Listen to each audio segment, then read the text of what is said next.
주님께 바쳐서 경배하세. 주 앞에 상가서 교손히 행하며 주 너를 언제나 돌보시리. 말씀의 위로와 기도의 응답을 내 갈 길 바르게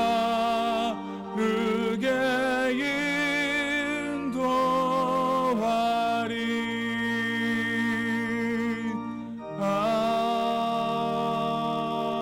아멘.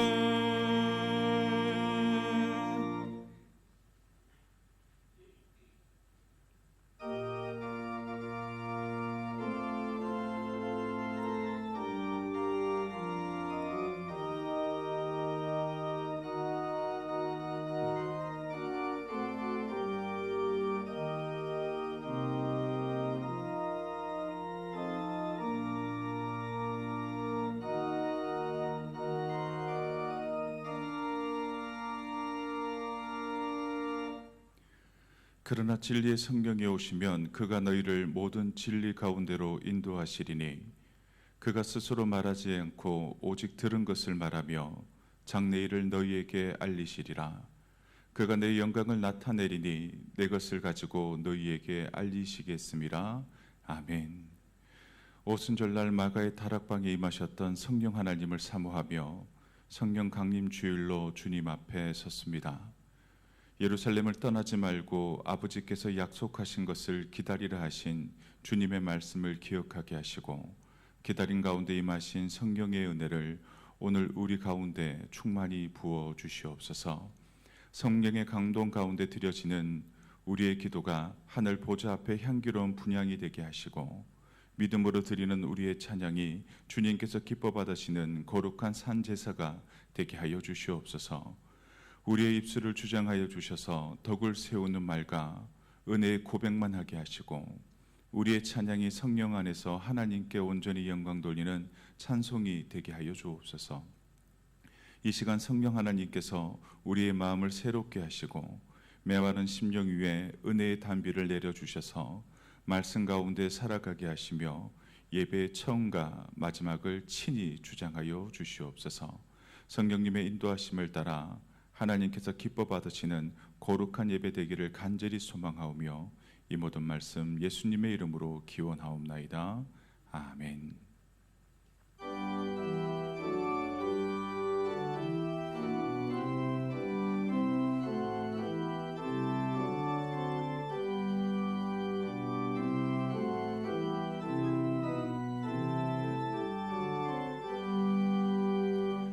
다 찬양하여라. 전능과 창조의 주께 내호나 주 찬양. 평강과 구원의 주님. 성도들아 주 앞에 이제 나와 즐겁게 찬양하여라. 다 찬양하여라. 놀라운 만유의 주께 포근한 날개 민들 품어 주시는 주님. 성도들아 주님의 뜻 안에서 내 소원 다 이루리라.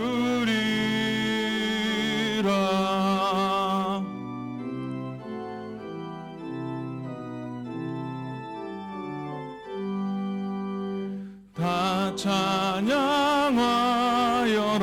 온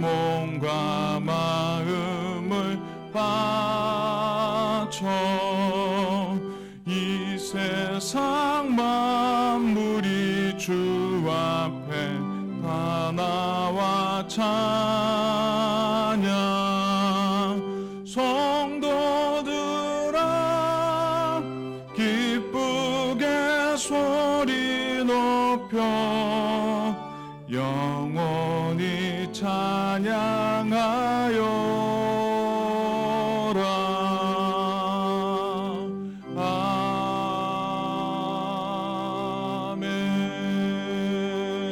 아멘. 교동문 135번 성령 강림 첫 번째 말씀입니다. 그의 위에 여호와의 영 곧 지혜와 총명의 영이요 모력과 재능의 영이요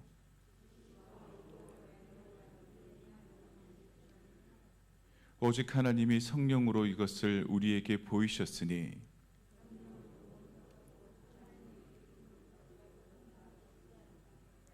내가 아버지께 구하겠으니 그가 또 다른 보혜사를 너희에게 주사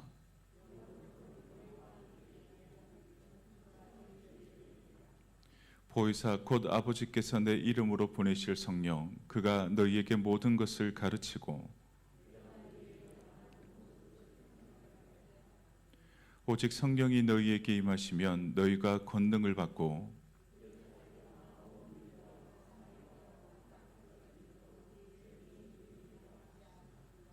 아멘. 이 시간 함께 고백의 기도를 하나님께 드리도록 하겠습니다. 거룩하신 하나님 아버지, 성령 강림 주일을 맞아 저희를 예배의 자리로 부르시고 오늘까지 교회를 인도하여 주심에 감사를 드립니다. 그러나 저희는 성령님과 동행한다 말하면서도 여전히 내 뜻과 욕심을 따라 살아왔음을 고백합니다. 사랑과 화평보다 원망과 분노를 앞세웠고 말씀보다 세상의 소리에 더 마음을 빼앗길 때가 많았습니다. 주님, 저희의 죄를 용서하여 주옵소서. 메마른 심령 위에 성령으로 다시 충만하게 하시고 우리 안에 사랑과 기쁨과 화평의 열매를 맺게 하옵소서. 올해 교회표처럼 날마다 성령님과 동행하며 삶 속에 예수님을 닮아가는 성도가 되게 하옵소서. 예수님의 이름으로 이 고백의 기도를 드립니다. 아멘.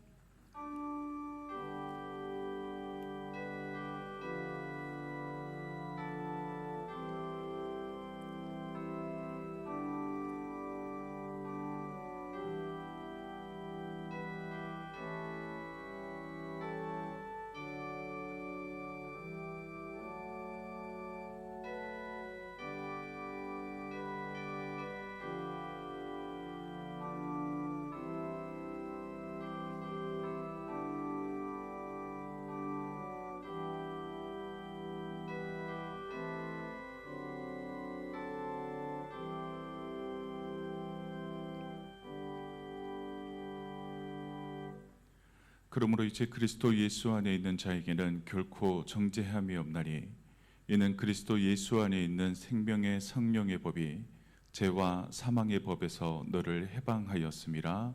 아멘. 사도신경으로 우리의 신앙을 고백합니다. 전능하사 천지를 만드신 하나님 아버지를 내가 믿사오며 그 외아들 우리 주 예수 그리스도를 믿사오니 이는 성령으로 잉태하사 동정녀 마리아에게 나시고 본디오 빌라도에게 고난을 받으사 십자가에 못 박혀 죽으시고 장사한 지 사흘 만에 죽은 자 가운데서 다시 살아나시며 하늘에 오르사 전능하신 하나님 우편에 앉아 계시다가 저희로서 산자와 죽은 자를 심판하러 오시리라. 성령을 믿사오며 거룩한 공회와 성도가 서로 교통하는 것과 죄를 사하여 주시는 것과 몸이 다시 사는 것과 영원히 사는 것을 믿사옵나이다. 아멘.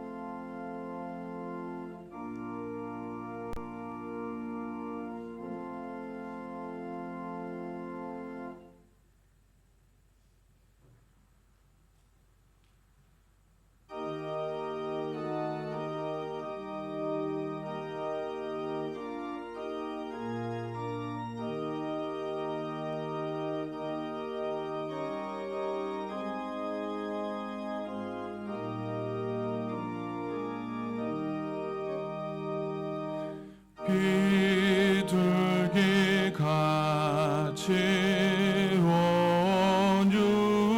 온유한 은혜의 성령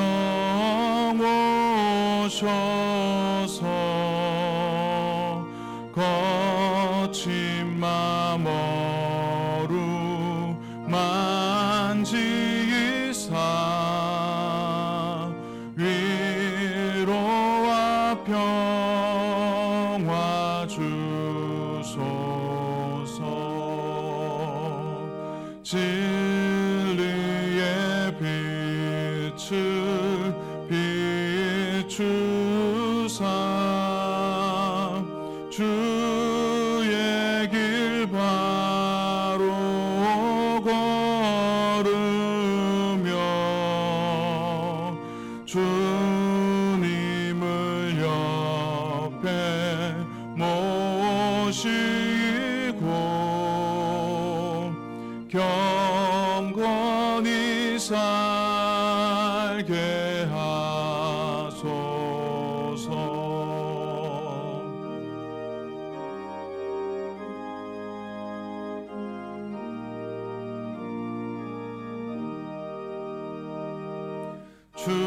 주님과 동행하면서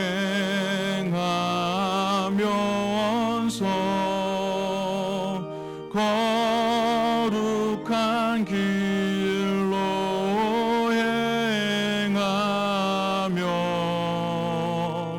진리의 예수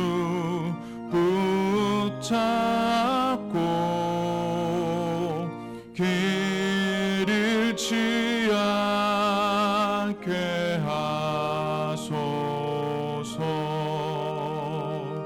연약한 나를 도우사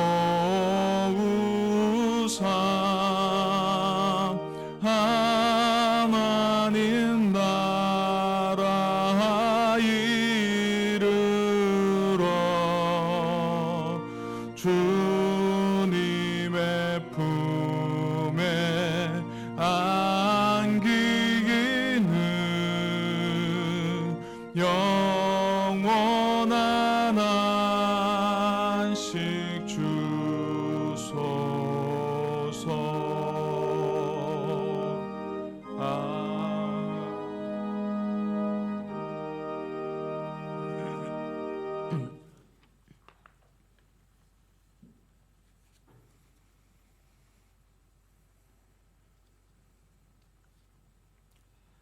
사랑과 은혜가 풍성하신 하나님 아버지, 지난 한 주간도 주님의 보호하심과 인도하심 가운데 있게 하시고 거룩한 주일에 예배의 자리로 인도하여 주셔서 예배하게 하심에 감사드립니다.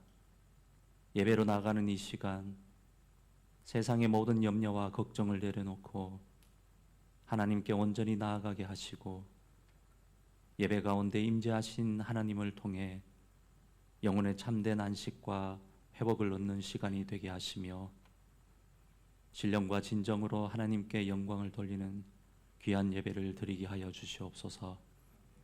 하나님 아버지, 지나온 한 주간의 삶을 돌아보며 우리의 부족함과 연약함을 고백합니다. 하나님의 자녀라 일컬음을 받으면서도 세상의 유혹에 흔들리며 말씀대로 살지 못했음을 고백합니다. 말과 행동으로 이웃에게 상처를 주었고 주님의 사랑을 실천하기보다 나의 유익을 먼저 구했던 연약함을 용서하여 주옵소서. 저희의 연약함을 긍휼히 여기시고 깨끗하게 하여 주셔서 다시금 거룩한 삶을 다짐하고 결단하는 은혜를 허락하여 주시옵소서. 에베네셀의 하나님, 동로교회가 하나님께서 베풀어 주신 크신 은혜와 축복 속에서 창립 80주년을 맞이하여 기념하고 있습니다. 긴 세월 동안 모진 풍파 속에서도 교회를 지켜주시고 수많은 믿음의 선배들의 헌신과 봉사를 통해 부흥케 하신 주님의 은혜를 잊지 않게 하여 주시옵소서.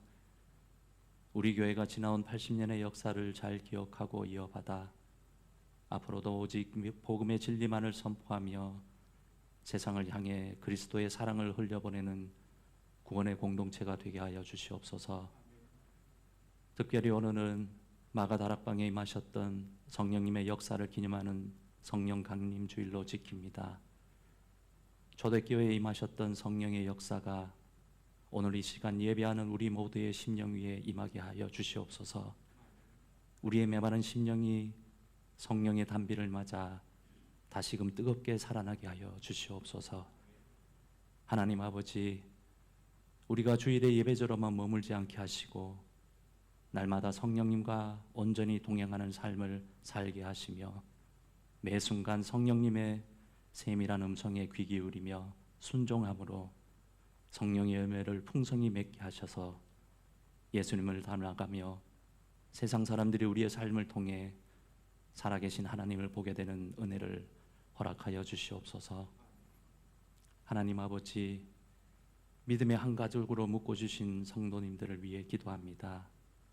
육신의 질병과 연약함으로 고통받는 성도들을 친히 찾아가셔서 치료의 하나님으로 나음을 얻게 하시고 경제적인 어려움과 마음의 아픔으로 눈물을 흘리는 성도들의 마음에 위로의 하나님으로 평안을 주시옵소서. 성도들의 가정마다 천국의 기쁨이 넘치게 하시고 성도들의 일터와 사업장 가운데 하나님의 채우심이 있게 하시어 풍성한 열매가 가득하게 하여 주시옵소서. 믿음의 한 가족이 서로의 아픔을 외면하지 않고 기쁠 때 함께 뛰며 슬플 때 함께 울어주는 예수 그리스도의 참된 사랑의 공동체가 되게 하여 주시옵소서. 하나님 아버지, 믿음의 다음 세대를 기억하여 주시옵소서. 혼란스러운 세상의 가치관 속에서 그들이 진정 하나님의 자녀라는 거룩한 정체성을 잃지 않게 하여 주시옵소서. 청소년과 청년들이 세상의 가치관을 따라가지 않고 담대한 믿음의 세대로 온전히 바로 서게 하옵시고 말씀 위에 굳게 서서 미래를 준비하는 지혜와 용기를 얻게 하여 주시옵소서.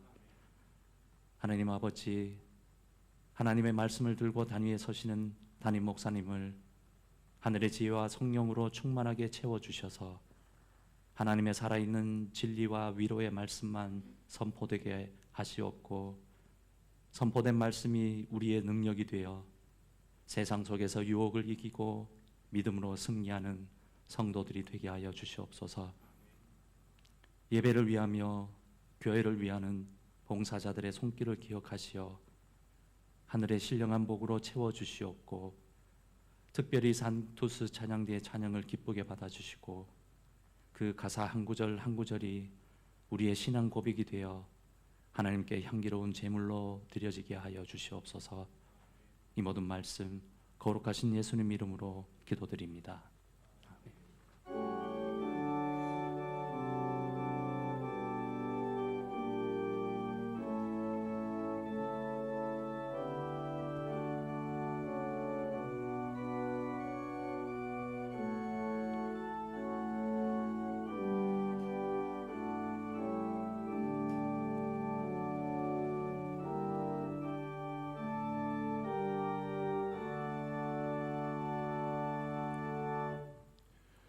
오늘 우리에게 주시는 하나님의 말씀은 로마서 8장 9절에서 14절 말씀입니다.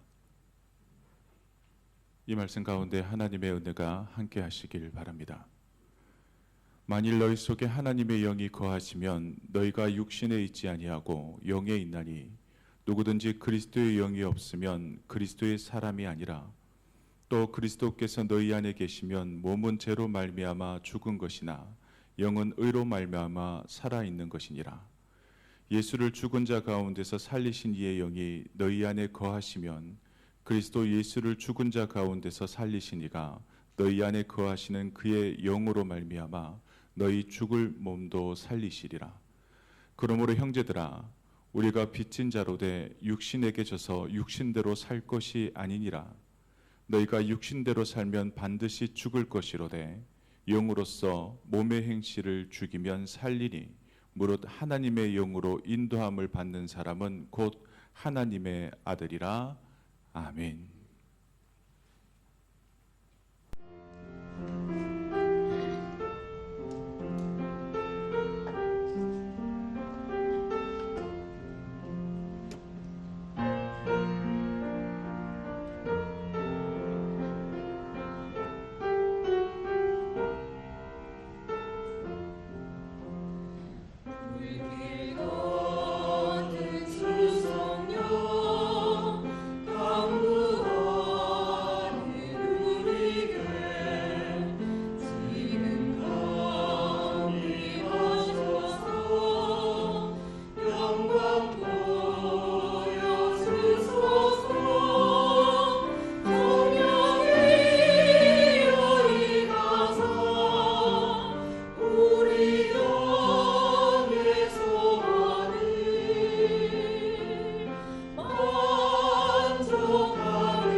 상투스 찬양대에 찬양 감사드립니다. 오늘 이 시간에는 하나님의 자녀답게 살아가는 삶이란 제목을 가지고 함께 말씀을 나누겠습니다.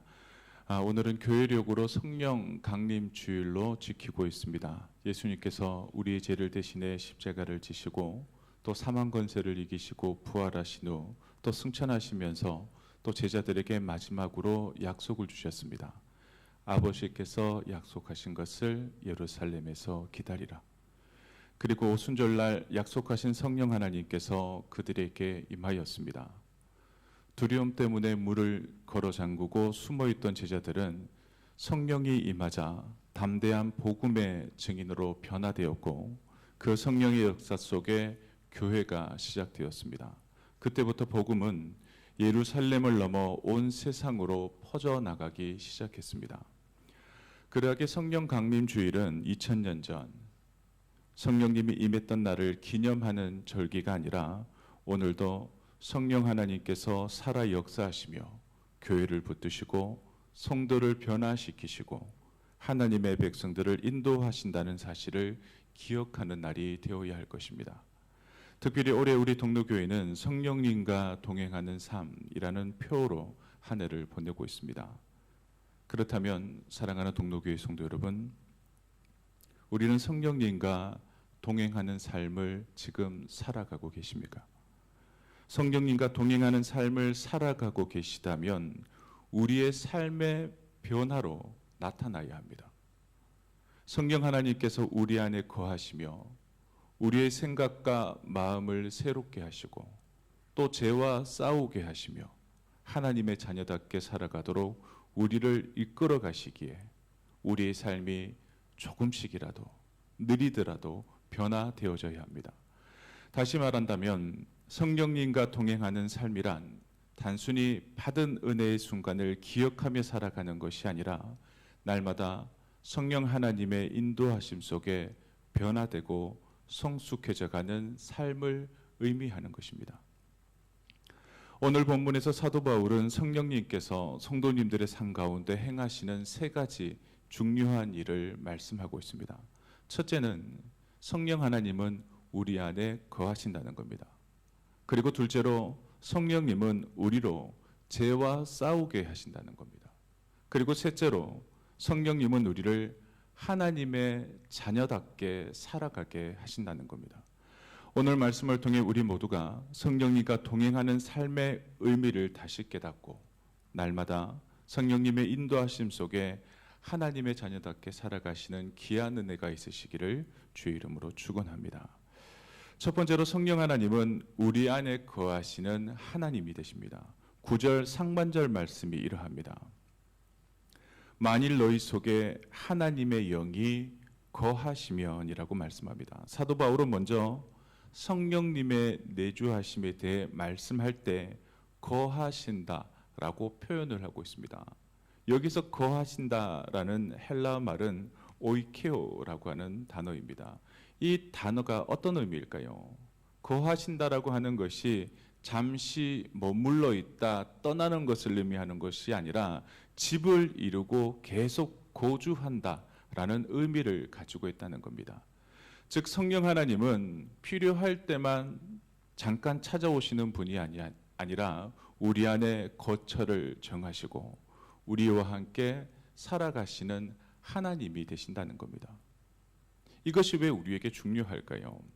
이것은 구약 시대와 비교한다면 정말 놀라운 은혜이기 때문입니다. 구약 시대에는 하나님께서 특정한 사람에게만 특별한 사명을 위해 제한적으로 임하셨습니다. 예를 들면 모세에게 임했고 사사들에게 임했고 다윗과 선지자들에게만 임하셨습니다. 그러나 신약 시대에는 완전히 달라졌습니다. 예수님께서 십자가에서 우리의 죄의 문제를 해결하시고 부활 승천하신 후 성령님께서 모든 믿는 자에게 내주하셨기 때문입니다. 이것은 신약 시대의 성도에게 주어진 엄청난 특권이라는 겁니다. 이제 하나님께서는 성도 안에 거하시게 되었습니다. 그래서 사도 바울은 고린도전서에서 너희 몸은 성령이 거하시는 성전이다라고 말하였던 것입니다. 성도인 우리는 어떠한 존재일까요? 혼자 살아가는 존재가 아니라 내가 예수 그리스도를 믿음으로 성령 하나님이 내 안에 계신다라는 것을 믿으며 살아가야 합니다. 그러하게 우리가 인생을 살아가다 보면 우리의 삶이 무너지는 것 같은 순간이 있을 수 있습니다. 그리고 아무도 내 마음을 알아주지 않는 것처럼 느껴질 때도 있습니다. 그때 우리가 가져야 할 생각은 무엇일까요? 성령님께서 우리 안에 계시며 여전히 나를 붙들고 계신다라는 것을 기억하셔야 합니다. 그리고 9절 하반절 말씀에 보면 사도 바울은 중요한 말씀을 또 하고 있습니다. 누구든지 그리스도의 영이 없으면 그리스도의 사람이 아니라 말씀하셨습니다. 여기서 그리스도의 영은 바로 성령님을 의미합니다. 사도 바울은 성령님의 내주하심을 선택적인 축복이나 특별한 체험 정도로 여기지 않았다는 겁니다. 그러면 무엇이라 말하고 있는 것일까요? 성령님의 내주하심은 바로 믿음의 사람, 성도의 정체성이라는 겁니다. 즉 그리스도인이라는 것은 성령님께서 그 안에 거하시는 사람이라는 의미를 가지고 있습니다. 우리가 신앙생활을 하며 예배하고 봉사하고 찬양하고 직분을 맡고 일하는 것 참 중요합니다. 하지만 그것보다 더 중요한 것이 무엇일까요? 내가 예수 그리스도를 믿어 구원에 이르므로 이 땅을 살아가는 모든 시간과 상황 속에 내 안에 성령 하나님이 함께 하신다라는 것을 알고 깨닫고 느끼며 살아가는 것, 그것이 가장 중요한 겁니다. 성령님과 동행하는 삶이란 예배당 안에서만 거룩함을 지키는 것이 아닙니다. 우리가 살아가고 있는 가정, 직장, 세상 가운데서도 우리의 삶 전체를 내 안에 성령님이 거하시는구나, 성령님한테 맡기며 살아가는 것이라 할 수 있습니다. 그리고 10절과 11절 말씀에서 사도 바울은 성령님을 생명을 주시는 영이라고 설명을 하고 있습니다. 제가 10절과 11절 말씀을 다시 봉독해 드립니다. 또 그리스도께서 너희 안에 계시면 몸은 죄로 말미암아 죽은 것이나 영은 의로 말미암아 살아 있는 것이니라. 예수를 죽은 자 가운데서 살리신 이의 영이 너희 안에 거하시면 그리스도 예수를 죽은 자 가운데서 살리신 이가 너희 안에 거하시는 그의 영으로 말미암아 너희 죽을 몸도 살리시리라. 아멘. 즉 이 말씀을 통해 알 수 있는 것이 무엇일까요? 죄는 사람을 죽게 만들었습니다. 왜 죽게 만들었을까요? 하나님과의 관계를 끊어 놓았기 때문입니다. 그래서 영적으로 죽게 만들었습니다. 그래서 결국 육체의 죽음까지 가져왔습니다. 그러나 성령님께서는 죽은 영혼을 살리시는 분입니다. 그래서 예수 믿기 전에는 말씀을 들어도 그 말씀이 마음에 심겨지지 않습니다. 그래서 예배를 드리는 것, 그리고 설교를 듣는 것이 곤욕입니다. 한 시간을 버텨내는 것이 고문과도 같습니다. 그리고 기도에도 하나님이 멀게만 느껴집니다. 그러니 기도하지 않습니다. 왜 예배하고 말씀을 듣고 기도하는 것이 힘들고 어려운 일일까? 영혼이 죽어있기 때문입니다. 그런데 성령님께서 역사하실 때 죽어있던 영혼이 살아나기 시작합니다. 그때부터 말씀이 들리기 시작하고 내가 기도하게 되어지고 제가 괴롭게 느껴지게 되어짐으로 하나님을 찾게 된다는 겁니다. 이것이 어떠한 역사인가? 성령님의 역사라는 겁니다. 그리고 바울은 여기서 더 나아가 11절 말씀에서 성령님께서 마지막 날 우리의 죽을 몸도 살리실 것이다 라고 말씀하고 있습니다. 즉 예수님을 부활시키신 그 성령님께서 우리 안에 계시다라는 뜻이 되어집니다. 그러므로 성도는 절망 가운데 인생을 살아가는 존재가 아니라 성령님 안에서 부활의 소망으로 이 땅을 살아가는 사람들입니다. 세상 사람들은 우리에게 다가오는 죽음을 끝이라 여깁니다. 그래서 장례 때 가면 곡하고 다시 보지 못할 아픔이라 여기며 깊은 슬픔으로 들어가는 것이 당연하다. 그것이 예의라고 생각합니다. 그러나 성도에게 있어서 죽음은 끝이 아닙니다. 죽음 너머의 생명, 천국, 영생을 바라보는 사람들이 바로 성도라는 겁니다. 왜냐하면 우리 안에 계신 성령님께서 영원한 생명의 보증이 되어 주시기 때문입니다. 사랑하는 우리 동로교회 성도 여러분, 성령 하나님께서 우리 안에 계십니다. 그러므로 성도는 환경만 바라보며 살아가는 사람들이 아니라 내 안에 계신 성령님의 능력으로 살아가는 사람임을 잊지 마셔야 합니다. 분명히 이 땅을 살아가다 보면 때로 내 힘으로 감당할 수 없는 상황과 어려움을 만나기도 합니다. 그리고 삶의 문제 앞에 지치고 낙심하고 무너질 때도 분명히 있을 겁니다. 그러나 성령 하나님께서 우리 안에 계시기에 우리는 다시 일어날 수 있다는 겁니다. 사랑하는 성도 여러분, 환경보다 내 안에 계신 성령님을 바라보시는 우리 모든 성도님들 되시기를 주의 이름으로 축원합니다. 그리고 두 번째로 성령 하나님은 죄와 싸우게 하십니다. 바울은 이어서 성령님께서 하시는 또 하나 중요한 일을 말씀합니다.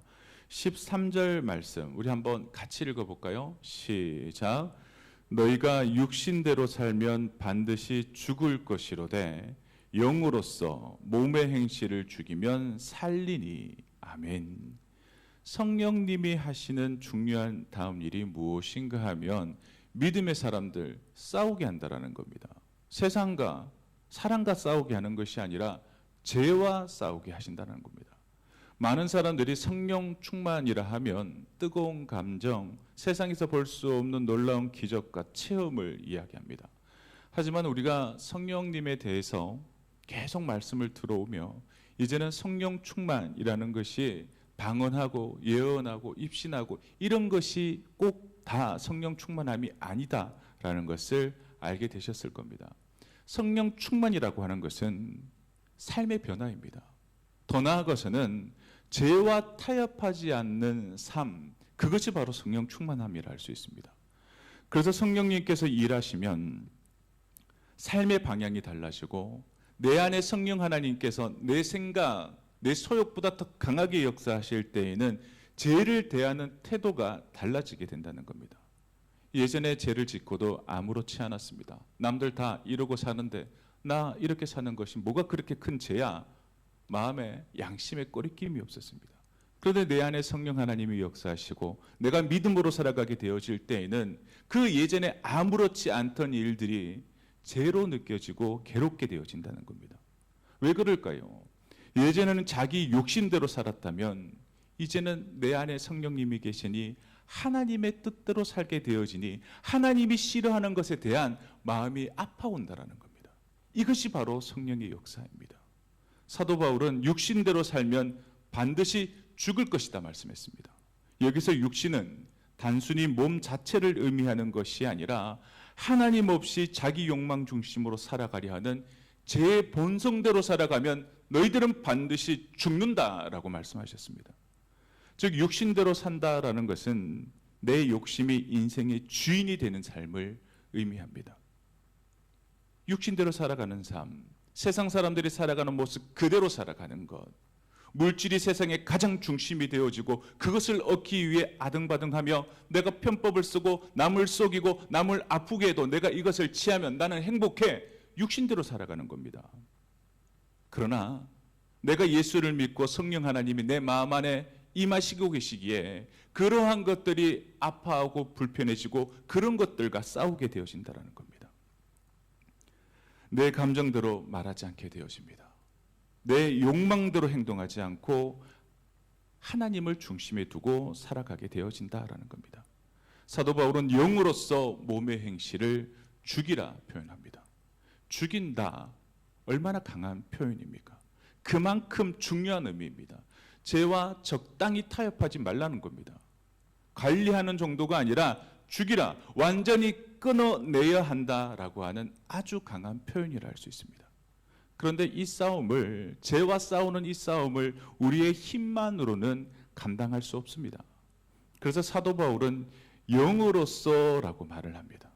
성령님의 도우심 안에서만 우리는 죄와 싸워 이길 수 있다는 겁니다.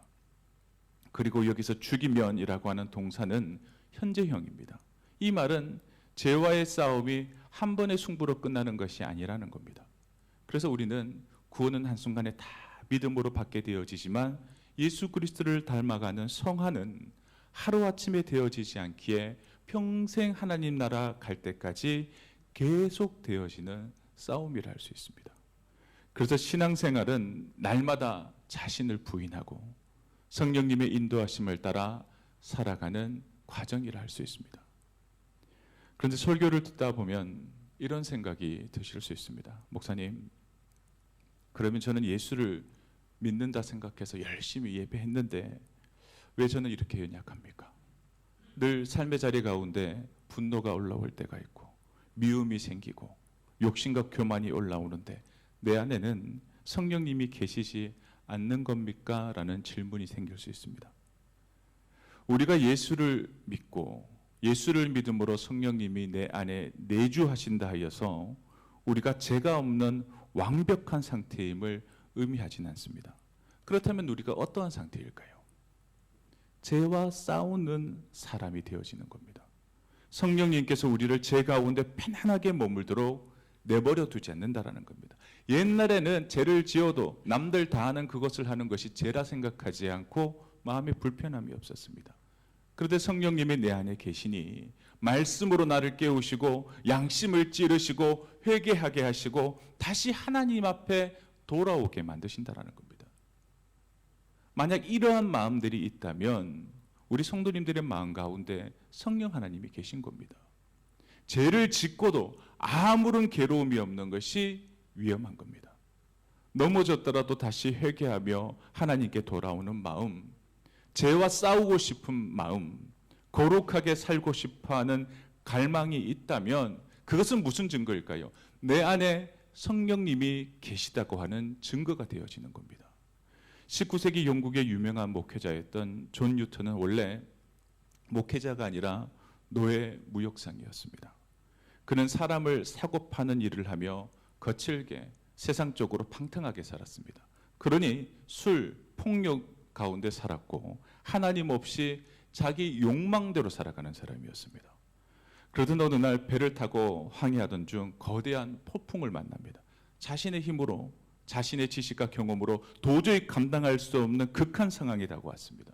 배가 침몰 직전까지 가게 되어지니 그는 죽음의 공포 속에 처음으로 하나님을 찾고 부르짖게 되었습니다. 그리고 그 사건 이후 그는 완전히 변화되기 시작했습니다. 훗날 그는 목사가 되었고 우리가 너무나 잘 아는 찬송가 305장을 작사하게 되어집니다. 나 같은 죄인 살리신입니다. 그는 말년에 이런 고백을 하였습니다. 나는 아직 내가 되어야 할 모습은 아니다. 그러나 분명한 것은 예전의 나는 아니다 라고 고백하였다는 겁니다. 이것이 성화입니다. 예수를 믿었다 해서 직분을 받았다 해서 나 완벽한 상태야, 그것이 아닙니다. 우리는 완벽해진 것이 아닙니다. 그러나 성령님께서 우리를 변화시키는 겁니다. 성령님과 동행하는 삶은 넘어지지 않는 삶이 아니라 넘어져도 다시 회개하고 일어나는 사람입니다. 그리고 조금씩 그러나 분명하게 예수님을 닮아가게 되어지는 겁니다. 마지막 세 번째로 성령님은 우리를 하나님의 자녀로 살아가게 하신다는 겁니다. 사도 바울은 마지막으로 성령님께서 우리를 하나님의 자녀답게 살아가게 하신다 말씀합니다. 14절 말씀도 우리 한 목소리로 읽습니다. 시작. 무릇 하나님의 영으로 인도함을 받는 사람은 곧 하나님의 아들이라. 아멘. 성령님의 가장 놀라운 사역 가운데 하나가 바로 하나님을 아버지라고 부르는 겁니다. 그리고 우리가 읽진 아니하였지만 15절 하반절 말씀을 보면 양자의 영을 받았으므로 우리가 아빠 아버지, 아바 아버지라 부르짖느니라 라고 말씀합니다. 예수 그리스도의 십자가를 통해 하나님과 깨어졌던 관계가 회복되어지고 성령님께서 우리 안에 오심으로 이제 우리에게 주어진 은혜가 무엇인가? 하나님을 아버지라 부르게 되어지는 것입니다. 내가 기도할 때에, 내가 말할 때에 하나님을 아버지라 부르는 것, 예수 그리스도를 주로 부르는 것, 그것이 어색하지 않다면, 그것이 힘들지 않다면 내 안에 성령님이 계시다고 하는 증거가 되어진다는 것을 기억하시기 바랍니다. 내 안에 성령이 계신데도 왜 나는 늘 넘어질까? 왜 나에겐 특별한 능력이 없을까? 고민하시는 분들이 있다면 내가 하나님을 아버지라 부르며 기도하는 것, 예수 그리스도를 나의 구주로 고백하는 것이 어색하지 않고 자연스럽다면 내 안에 성령이 계신 증거입니다. 세상 사람들은 하나님을 아버지라 고백할 수 없습니다. 예수를 구주로 고백할 수 없습니다. 그러나 내 안에 성령이 계실 때 우리는 하나님을 아버지라 신뢰하며 살아가게 되어진다라는 겁니다. 예수를 믿고 성령님이 내 안에 계셔도 두려움 속에 우리 스스로가 작게 느껴질 때가 분명히 있을 겁니다. 기도해도 응답이 없는 것 같고 신앙생활을 해도 여전히 연약한 내 모습을 보며 낙심할 수 있습니다. 그러나 그때에도 성령님께서 우리 마음속에 말씀하십니다. 너는 하나님의 자녀다. 나는 너를 버리지 않는다. 나는 지금도 너와 함께한다 라고 말씀합니다. 세상 소리에 흔들리지 마시길 바랍니다. 내 감정만 바라보지 마시길 바랍니다. 하나님 아버지가 나에게 있음에도 불구하고 마치 고아처럼 살아가지 마시길 바랍니다. 우린 그렇지 않다 생각하십니까? 어린 자녀들을 키우다 보면 그런 생각을 들 때가 있습니다. 내가 너의 아버지고 내가 너를 지키고 후원하고 보호하는데 너 왜 그렇게 늘 불안해하고 걱정만 하냐? 시험 한번 망쳤다고 인생 망가진 것처럼 생각하지 말아라. 성적이 나오지 않아도 상관없다. 내가 너 일어설 수 있을 때까지, 너가 힘을 내어 독립할 때까지 내가 너를 지켜주겠다. 아빠 된 제가 아들에게 하는 소리입니다. 그런데 연소하면 어떠할까요? 마치 부모가 옆에 있음에도 불구하고 고아처럼 내가 열심히 공부해야 돼, 한 번 시험 망치면 끝이야, 이런 마음으로 살아갈 때가 있다는 겁니다. 그런데 우리도 영적으로 본다면 하나님이 계심에도 불구하고 영적인 고아처럼 살아갈 때가 있다라는 겁니다. 그러할 때에 성령 하나님의 음성에 귀를 기울이시기 바랍니다. 그리고 날마다 하나님을 아버지라 부르며 하나님의 자녀답게 살아가는 우리 성도님들이 되시기 바랍니다. 이제 말씀을 맺겠습니다. 성령 강림 주일을 맞아 성령님은 멀리 계신 분이 아니라 우리 안에 계시다라는 사실을 되새겨 보았습니다. 그리고 성령 하나님께서도 오늘 우리를 이 땅을 살아가며 죄와 싸우게 하시고 우리를 변화시키시고 하나님의 자녀답게 우리를 만들어 가십니다. 그러므로 성령님과 동행하는 삶은 하나님의 자녀로 살아가는 삶입니다. 올 한 해 성령 하나님의 인도하심 속에 날마다 변화되어지고 예수님을 닮아가며 하나님의 자녀답게 살아가시는 동로교회 모든 성도님들 되시기를 주의 이름으로 축원합니다. 기도하겠습니다. 사랑과 은혜가 충만하신 하나님 아버지, 성령 강림 주일을 맞아 저희 안에 거하시는 성령님을 다시 바라보게 하시니 참 감사합니다. 연약한 죄를 붙들어 주시고 죄와 싸우게 하시며 하나님의 자녀답게 살아갈 수 있도록 우리를 인도하여 주시옵소서. 세상의 소리보다 성령님의 음성에 귀 기울이게 하시고 날마다 말씀과 기도 가운데 성령님과 동행하게 하여 주시옵소서.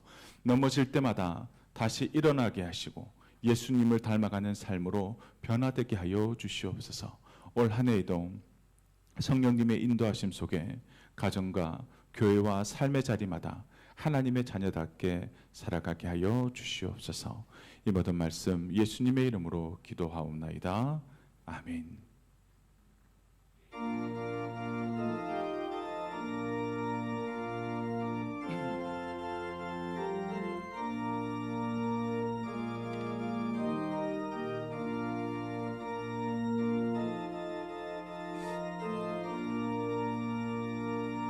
빈들의 마른 풀같이 시들은 나의 영혼,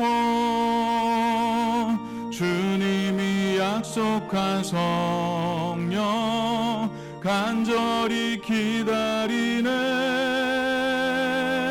가물어 메마른 땅에 단비를 내리시듯 성령의 단비를 부어 새 생명 주옵소서. 반가운 빗소리 들려 산천이 춤을 추네. 번비로 내리는 성령 내게도 주옵소서. 가물어 메마른 땅에 단비를 내리시듯 성령의 단비를 부어 새 생명 주옵소서.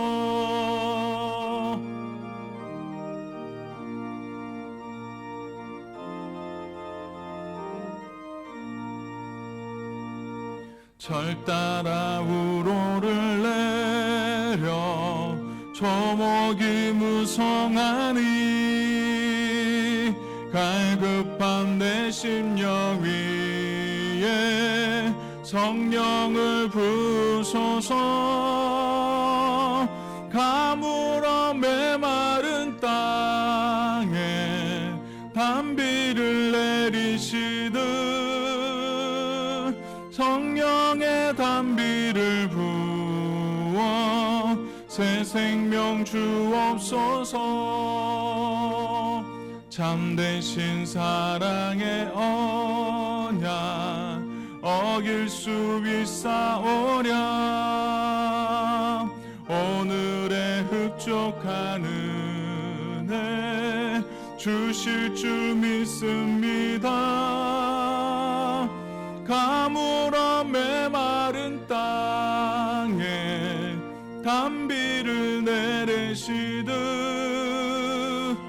성령의 단비를 부어 새 생명 주옵소서.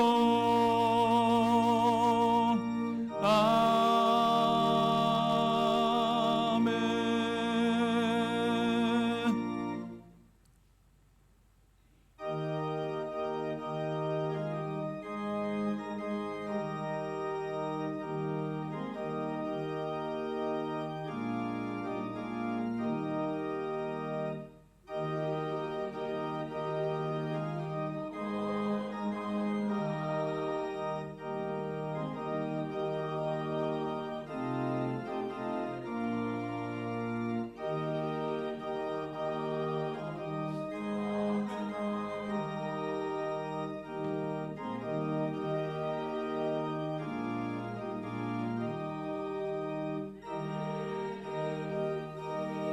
귀한 물질 하나님께 드리오니 기뻐 받을 제물로서 연락되게 하옵소서.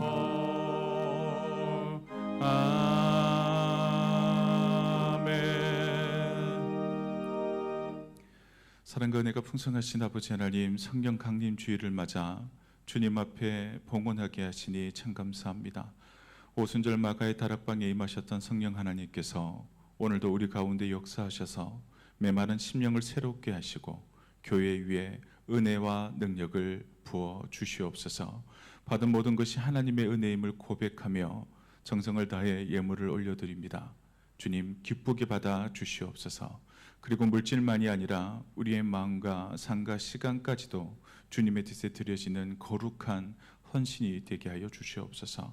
성령 충만함으로 탄신과 염려를 이기게 하시고 주님 나라를 위하여 기쁨으로 드리는 손길마다 하늘의 귀한 은혜와 축복으로 채워 주시옵소서. 이 시간 귀한 11조와 월정 헌금으로 주님 앞에 봉헌합니다. 그 안에 성령님이 계시지 않으면 믿음이 없다면 드릴 수 없는 귀한 손길들입니다. 믿음으로 나아가 하나님 앞에 11조와 월정헌금을 드리는 그 모든 삶의 자리 위에 하나님의 귀한 은혜와 축복을 더하여 주셔서 이 땅을 살아가는 하나님의 사람들이 물질 때문에 시험 들거나 힘들지 아니하도록 물질의 축복을 허락하여 주시옵소서. 이 시간 감사의 제목으로 또 주정헌금으로 주님 앞에 봉헌하는 손길들이 있습니다. 사랑하는 딸의 결혼과 손녀의 결혼을 또 감사하는 마음으로, 또 신방을 감사하고 또 여러 감사의 제목으로 하나님 앞에 드리는 그 손길 위에 하나님 축복하여 주셔서 더욱더 감사의 제목들이 충만케 하여 주시옵소서. 이 모든 말씀 예수님의 이름으로 간절히 기도드리옵나이다. 아멘. 교회 소식 전하도록 하겠습니다. 오늘 오후 예배는 요수아의 헌신 예배로 드리겠습니다. 우리 요수아 회원들과 우리 모든 성도님들 함께 예배 드려 주시길 바랍니다. 이번 주 수요 예배 특별 찬양은 피택 장로님들이십니다. 우리 준비된 찬양으로 하나님께 영광 돌려 주시길 바랍니다. 우리 교회는 5째 주일을 구역 모임으로 드리고 있습니다. 창립 80주년을 맞이한 올해 또 가정의 달 5월 마지막 주일이 다음 주입니다. 다음 주일에 있을 우리 구역 모임은 구역 예배로 낮 예배를 드린 후에 모이는 것이 아니라 주일날 연합 예배로 10시 30분에 구역 예배로 드리고자 합니다. 전 세대가 함께 드리는 구역 예배로 나아가겠습니다. 그 이유가 무엇인가 하면 동시대를 살아가며 또 많고 많은 교회 가운데 동로교회 성도로 함께 신앙생활을 하는 성도님들이 믿음의 식구로서 지역적으로 구역을 나눠 신방하며 신앙생활의 유익을 위해 현재 교제하고 있습니다. 다음 주일에 드릴 구역 예배는 본인이 속한 구역의 할아버지 장로님이 누구신지, 또 우리 권사님이 누구신지, 또 우리 구역 안에 속해져 있는 구역 식구의 자녀가 누구인지 함께 알아보며 구역별로 자리하여서 예배를 드리고자 합니다. 예배를 드릴 때에는 우리 구역별로 자리를 다 배치해서 우리 구역장님들, 권찰님들이 안내해 주실 예정입니다. 그리고 예배를 마치면 우리 교구별로, 구역별로 함께 식사하고 교제의 시간을 가지고자 합니다. 늘 앉으시는 자리가 있는 줄로 압니다. 그런데 다음 주일은 자신의 속한 구역 안에 믿음의 식구가 누구인지 알아보는 교제의 시간이 되어질 수 있도록 안내에 잘 동참해 주시길 바랍니다. 그리고 시간 기억하시고 10시 30분 꼭 참석해 주시길 바랍니다. 픽택 장로 교육이 이번 주 수요 예배 후 당회실에서 있습니다. 대신방 끝자락입니다. 공식적으로는 화요일 달서 상구역을 일정으로 이제 2026년 대신방을 마치게 되어집니다. 하지만 남아있는 개별 신방들이 있습니다. 계속해서 기도해 주시길 바랍니다. 구역 지도자 야외 예배가 금요일에 있습니다. 올해부터 우리 동료교회가 협력교회로 돕는 포항 대전교회는 창립 113년이 되어진 교회로 포항 지역 3.1운동 당시 대전리 한 마을에서 14명의 독립의사가 나왔는데요. 그중 9명이 대전교회 교인이었다 합니다. 그래서 대한예수교 장로회 총회에서는 3.1운동 참여교회로 대전교회를 선정하였습니다. 우리 야외 예배 당일 포항 대전교회 방문해서 본당에서 예배를 드리고 내연산 일대를 다녀올 예정입니다. 우리 교회에서는 9시에 출발하도록 하겠습니다. 지난주 세가족으로 등록하신 분들입니다. 강현순 권사님께서 인도하신 정문숙 성도님, 1교구 남 1구역 사라회 소속이시고, 김경서 집사님께서 인도하신 안수희 성도님 1교구 중3구역 한나의 소속이십니다. 우리 기억하시고 혹 보시게 되면 우리 반갑게 인사해 주시길 바랍니다. 교우 소식입니다. 우리 2부 예배 호산나 대원으로 섬기고 있는 윤동희 성도님께서 중구 남상동의 튤립하시를 개원하였습니다. 미술을 전공하셨는데요. 쉽게 말씀을 드리면 미술학원을 오픈했습니다. 기억하시고 축복해 주시길 바랍니다. 우리 앞뒤 좌우에 계신 분들과 서로 인사하겠습니다. 감사합니다. 오늘도 복된 한 날 되시길 바랍니다.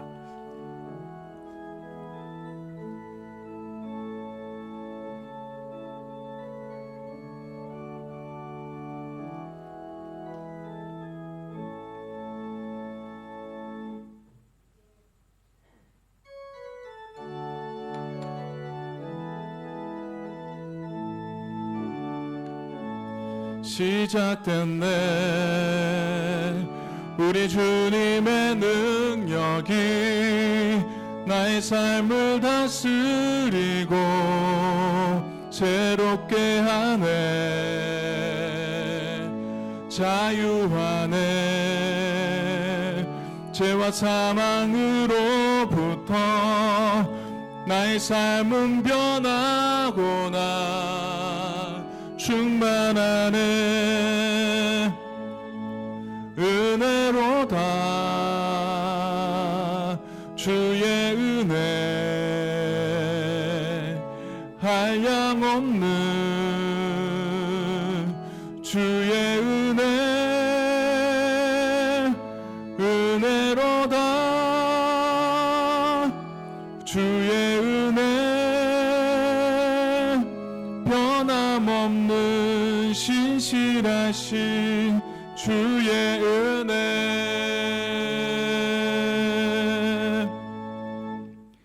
이제는 우리를 죄와 사망에서 구원하시기 위하여 십자가를 지시고 부활하신 우리 주 예수 그리스도의 은혜와 독생자를 내어주시기까지 우리를 사랑하신 하나님 아버지의 크신 사랑과 오순절 마가 다락방에 임하셔서 오늘도 교회와 성도 가운데 역사하시며 위로하시고 능력 주시는 성령님의 교통 충만하신 역사가 성령의 충만함을 사모하며 세상 가운데 복음의 증인으로 살아가기를 다짐하는 모든 성도님들과 가정과 생업과 교회 위에 이제로부터 영원토록 함께 하시기를 간절히 축원하옵나이다.